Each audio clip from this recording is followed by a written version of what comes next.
Soyez dans la joie du Seigneur, soyez toujours dans la joie. Le Seigneur est proche. Philippiens 4, 4 à 5. Savons-nous encore ce que c'est que la joie, la vraie joie? Il serait trop facile de dépeindre le monde d'aujourd'hui comme un monde sans joie. Il suffit d'ouvrir un journal ou de regarder sur le quai, d'en face la rangée morne de ceux qui attendent le métro. Même l'inauguration d'un nouveau RER ne suffit pas à nous dérider bien longtemps.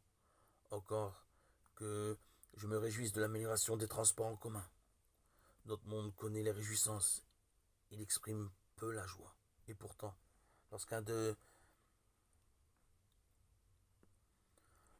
mes amis fête une naissance, c'est la joie. Joie discrète, mais joie partagée. C'est la même joie qui nous habite au sortir d'une fête, d'une réjouissance. La joie n'est pas satisfaction pour le passé, elle est ouverture sur l'avenir, elle est promesse.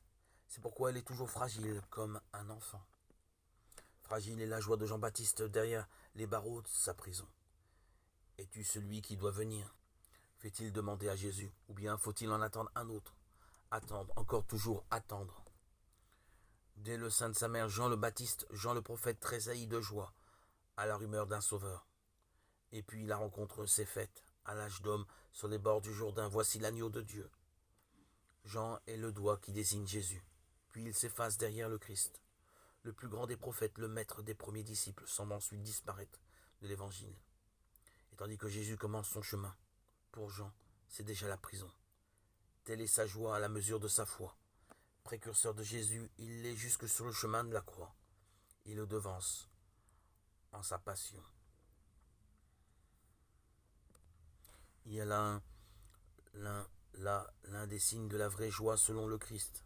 C'est ce qui la différencie de la réjouissance. Lorsque la femme enfante, elle est dans l'affliction puisque son heure est venue.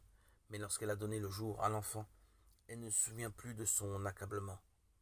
Elle est tout à la joie d'avoir mis un enfant au monde. Jean 16, 21.